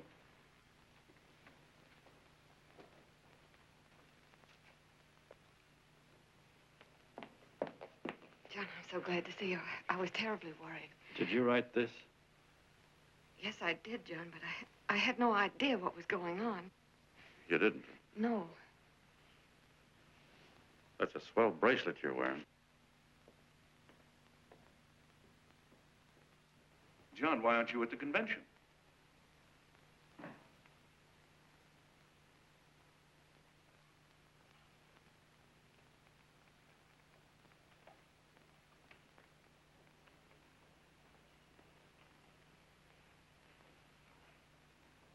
Is there anything wrong? No, nothing's wrong. Everything's fine.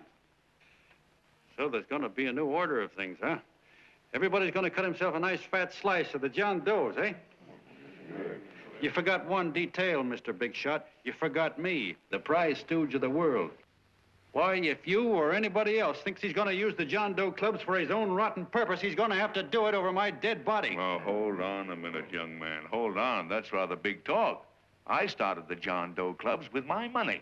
And I'll decide whether or not they're being properly used. No, you won't. You're through deciding anything. And what's more, I'm going down to that convention, and I'm going to tell those people exactly what you and all your fine feathered friends here are trying to cook up for them. And I'm going to say it in my own words this time. Stop it, baby. You ruined us, Stevie. Wait a minute, fella. My uncle wants to talk to you. Listen to me, my son. Before you lose your head completely, may I remind you that I picked you up out of the gutter and I can throw you right back there again? You've got a nerve accusing people of things. These gentlemen and I know what's best for the John Does of America, regardless of what tramps like you think. Get off that righteous horse of yours and come to your senses. You're the fake. We believe in what we're doing. You're the one that was paid the 30 pieces of silver. Have you forgotten that? Well, I haven't. You're a fake John Doe, and I can prove it. You're the big hero that's supposed to jump off tall buildings and things. Do you remember? What do you suppose your precious John Does will say when they find out that you never had any intention of doing it, that you were being paid to say so? You're lucky they don't run you out of the country. With the newspapers and the radio stations that these gentlemen control, we can kill the John Doe movement deader than a doornail. We'll do it, too, the moment you step out of line. Now, if you still want to go to that convention and shoot your trap off, you go ahead and do it.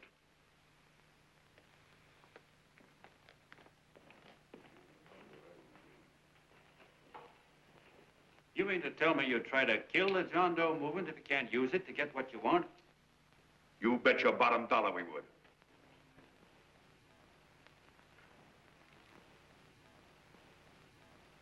Well, that certainly is a new low. I guess I've seen everything now. You sit there back of your big cigars and think of deliberately killing an idea that's made millions of people a little bit happier. An idea that's brought thousands of them here from all over the country, by bus and by freight and jalopies and on foot, so they could pass on to each other their own simple little experiences. Why, look, I'm just a mug and I know it, but I'm beginning to understand a lot of things. Why, your type's as old as history. If you can't lay your dirty fingers on a decent idea and twist it and squeeze it and stuff it into your own pocket, you slap it down. Like dogs, if you can't eat something, you bury it.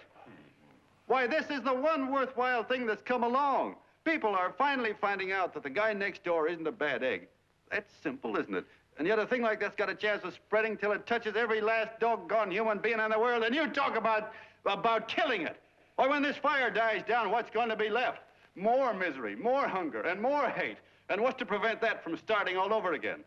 Nobody knows the answer to that one, and certainly not you with those slimy, bollocked-up theories you got.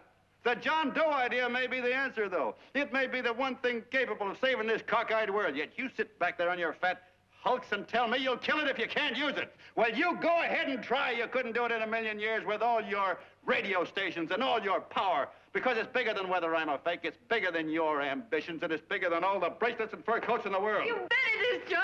And that's exactly what I'm going down there to tell those people. Wait a minute, you ungrateful rat. My uncle's been too good to learn. He's getting away. Give me the bullet. John! I've always told you, D.B., you're playing with dynamite. Which way? All right, now, girl, get away. Before he gets through tonight, he'll ruin us all. I'll stop him cold. Don't worry, I've been ready for this. John! Oh, John, please listen to me. Please, I can explain everything, John. I didn't know what they were going to do. Let me go with you, John. John, please. Go ahead, driver. Ballpark. Explain it to you, John. Please let me go with you. Please. John! Mr. Martin wants to see you. Listen to me, Mayor Lovett. You do as I say. I want them both arrested. You tell the police department to pick up Cannell. I've got the girl here. I've got the bullet. I don't care what you charge him with. If you're worried, let him go in the morning, but keep him in jail overnight. Hello, Bulletin. Put Pat Pryor on.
Gentlemen, one moment, John. We begin with a short prayer.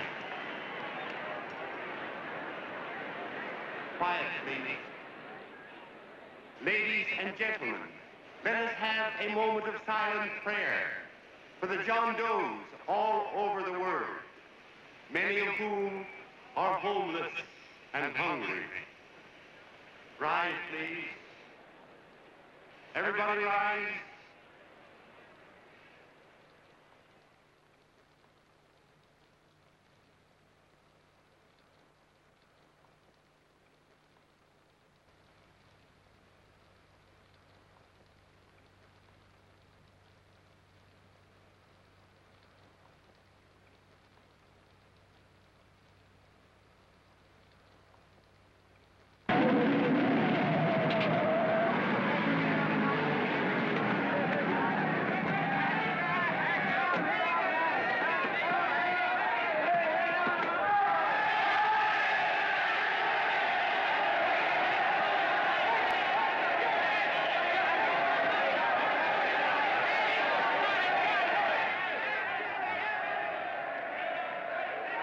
Newsboys. Hundreds of yelling newsboys are swarming into the park like locusts. They're yelling John Doe's a fake. Fake.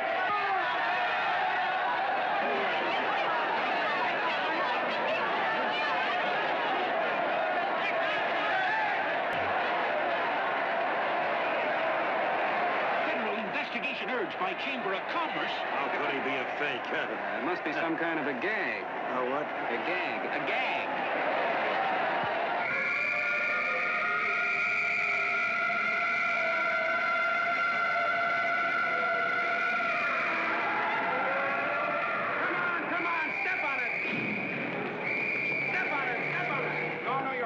now, so let's get going. Wait for the paper. Hey, miss, will you autograph my balloon? Sure.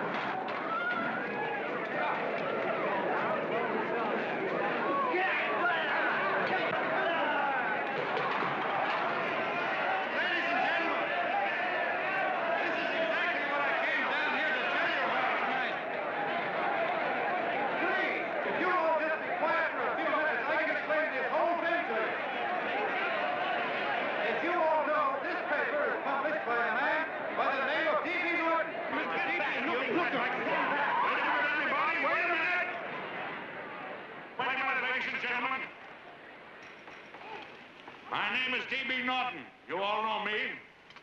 I accuse this man of being a faker. We've been taken for a lot of suckers, and I'm the biggest of the lot. I spend a fortune backing this man in what I believe to be a sincere and worthy cause, just as you all did. And now I find out it's nothing but a cheap racket cooked up by him and two of my employees for the sole purpose of collecting dues from John Does all over the country. That's a lie. It's not a lie. Nickels and dimes to stuff into their own pockets. You can read all about it in the newspapers there. That's a lie. Listen, Let Jim, go don't of me. believe what... This man had no intention of jumping off the top of a building. He was paid to say so. Do you deny that? That's got nothing to do with it. Were you paid for it or weren't you? Yes, I was paid, but there And happened... what about the suicide note? You didn't write that either. What difference Did you write it or didn't you? No, I didn't write it. Now, you bet your life you didn't. You look in your papers, ladies and gentlemen, and you'll find Miss Mitchell's signed confession that she was the one who wrote it. Listen, folks, it's a fact that I didn't write the letter. There, you see, he admits it. You're a fake, John Doe. For what you have done to all these good people, they ought to run you out of the country. And I hope they do it.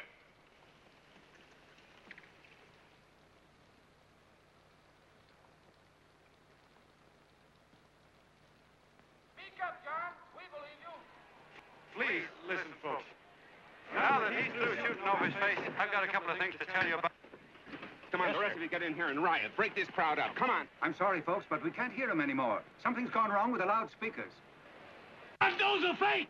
Boo! They can't hear me. This thing's not working. Ladies and gentlemen.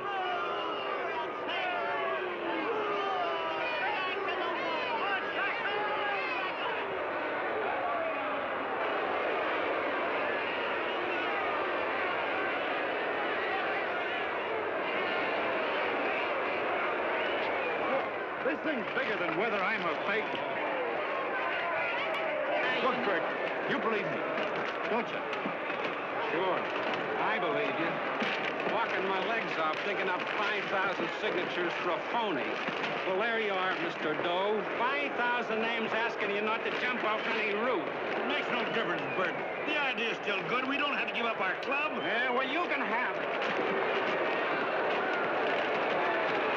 They're starting to throw things. Somebody's going to get hurt. I'm afraid it'll be John Doe. Listen to that mob.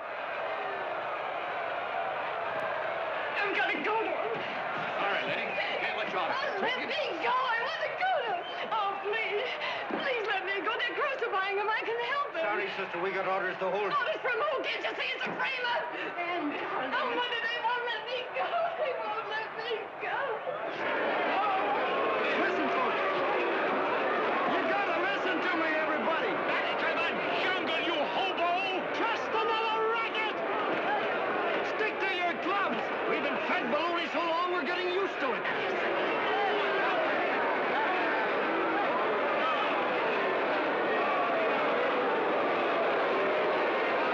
The idea is still good. Believe me, folks. Listen, John Doe, you're the hope of the world.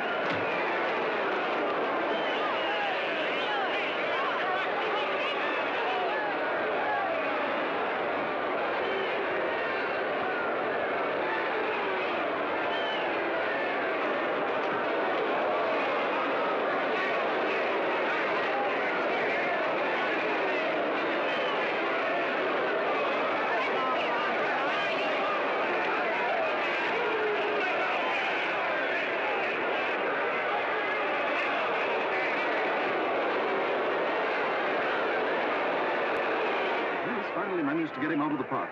But if that boy isn't hurt, it'll be a miracle. Ladies and gentlemen, this certainly looks like the end of the John Doe movement. Well, boys, boys, you can chalk up another one to the Pontius Pilots.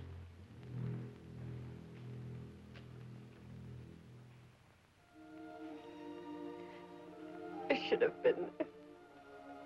I could have helped him. He was so all alone. A lot of us are going to be mighty ashamed of ourselves after tonight. We certainly didn't give that man much of a chance.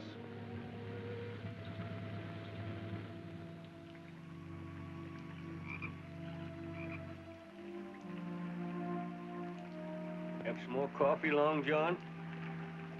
No thanks, Carl.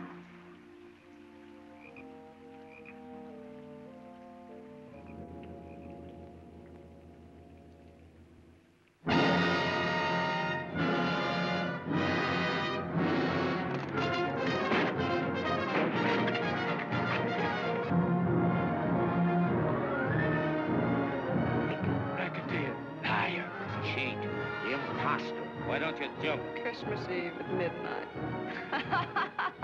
Bye, Mr. Doe. You're a wonderful man. And God bless you, my boy. Now get in there and catch him. You're a fake John Doe, and I can prove it. You're the big hero who's supposed to jump off tall buildings and things. Do you remember? What do you suppose your precious John Does will say when they find out that you never had any intention of doing it, that you were being paid to say so? Christmas Eve at midnight.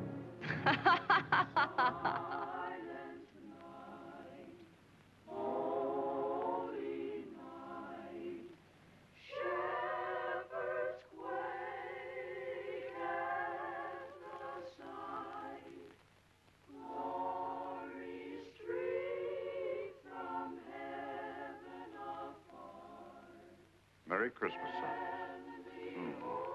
Merry Christmas.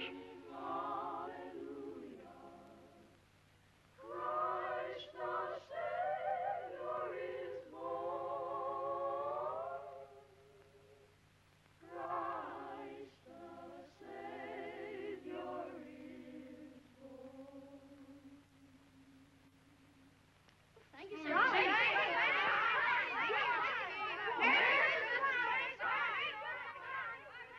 Who? John Doe. Is that screwball still around? Dame's been calling all day. Sure, I know. Yeah, at midnight, huh? Okay, lady. We'll have the place surrounded with nets. They're laughing at me.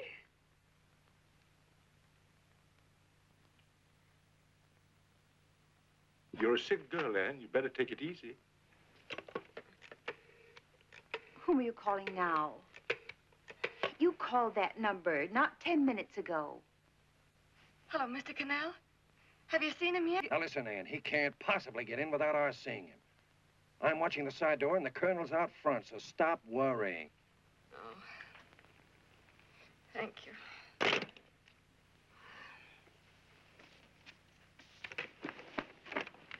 What, Ann? Ann, don't be foolish. If this isn't the craziest, the battiest, the looniest wild goose chase I ever heard of. Shut up, Bert. Sourpuss is right. Yeah, well, if he is, I'm a banana split. That man is going to be on that roof. Don't ask me how I know. I just know, and you know it as well as I do. Sure. I'd like to believe in fairy tales, but a guy that's a fake isn't going to jump off any roof. I don't think he was any fake, not with that face. And anyway, what he stood for wasn't a fake. Okay, honey, okay.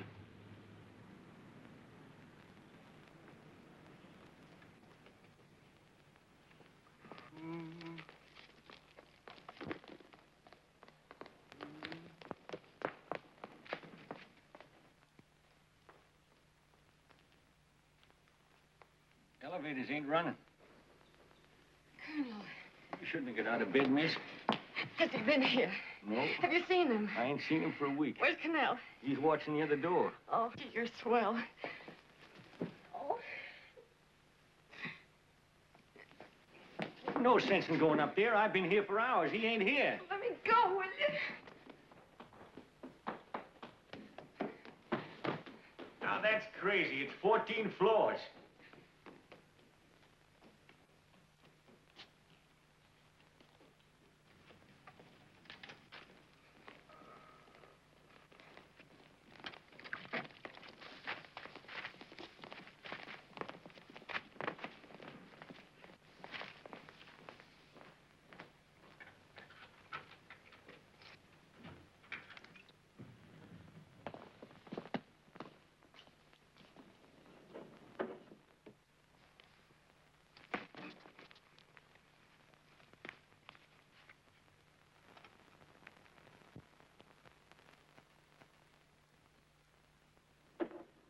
far as the elevator goes.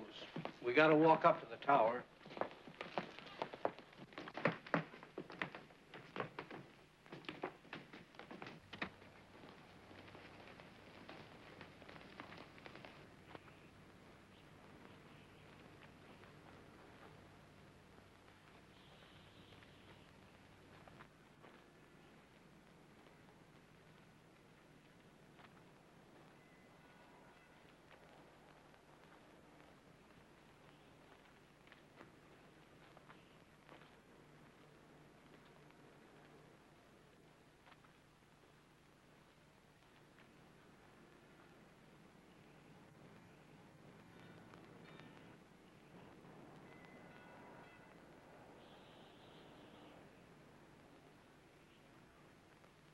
That tramp was probably full of Christmas cheer and asleep in some flop house.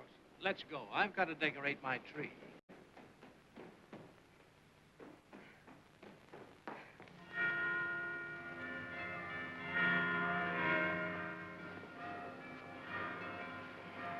Well, I give up.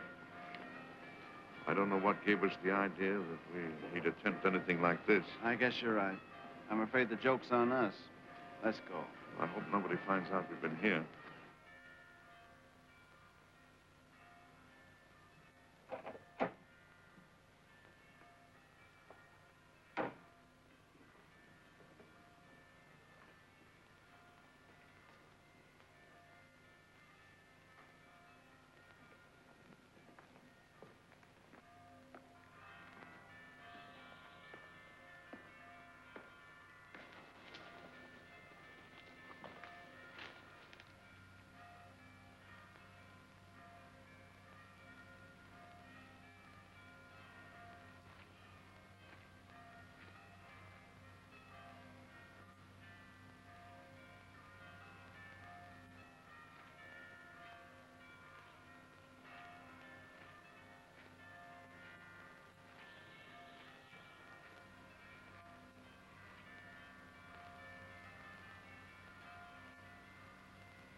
I wouldn't do that if I were you, John.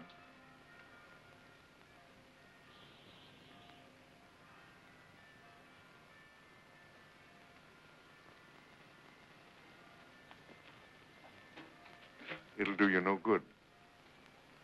The mayor has policemen downstairs with instructions to remove all marks of identification you may have on your person. You'll be buried in Potter's Field, and you will have accomplished nothing.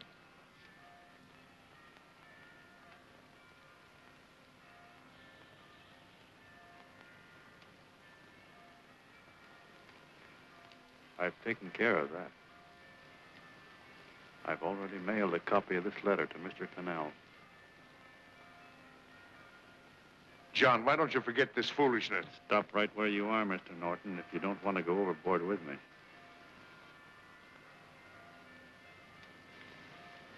I'm glad you gentlemen are here.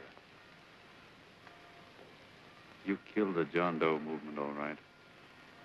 But you're going to see it born all over again.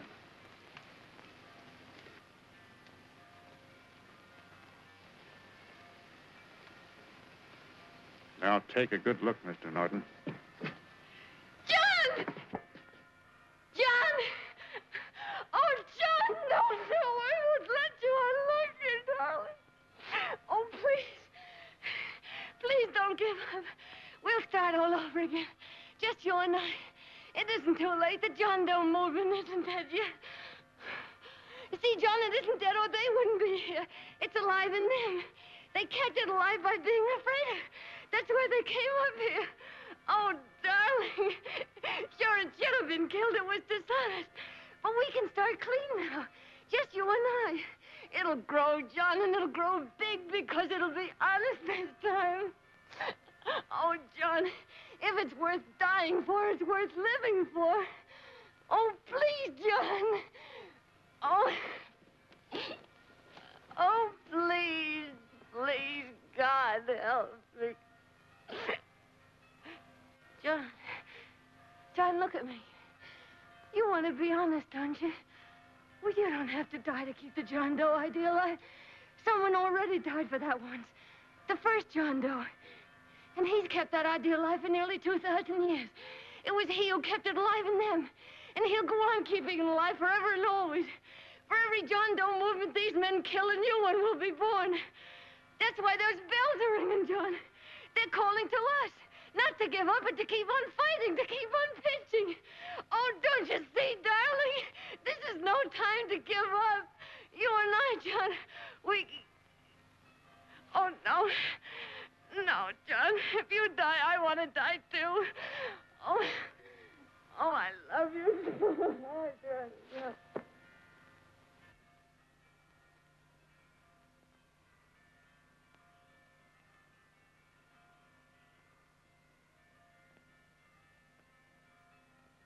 Mr. Doe, you don't have to... We're with you, Mr. Doe. We just lost our heads and acted like a mob. What Bert's trying to say is that we need you, Mr. Doe. There were a lot of us that didn't believe what that man said. We were going to start up our John Doe Club again, whether we saw you or not, weren't we, Bert? And there were a lot of others that were going to do the same thing. Well, Mr. Sourpuss even got a letter from his cousin in Toledo. I got it right here, Mr. Doe. Only it'd be a lot easier with you. Please. Please come with us, Mr. Doe.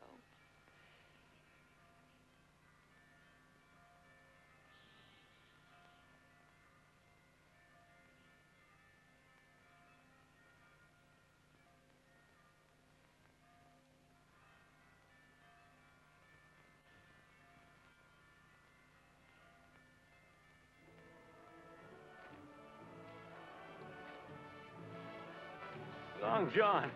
Mr. Doe. Here, we'll help you with her. She'll be all right. Mr. Doe, take her right down to the car. And right up. Look, we got a car right down to her. They are, Norton, the people. Try and lick that.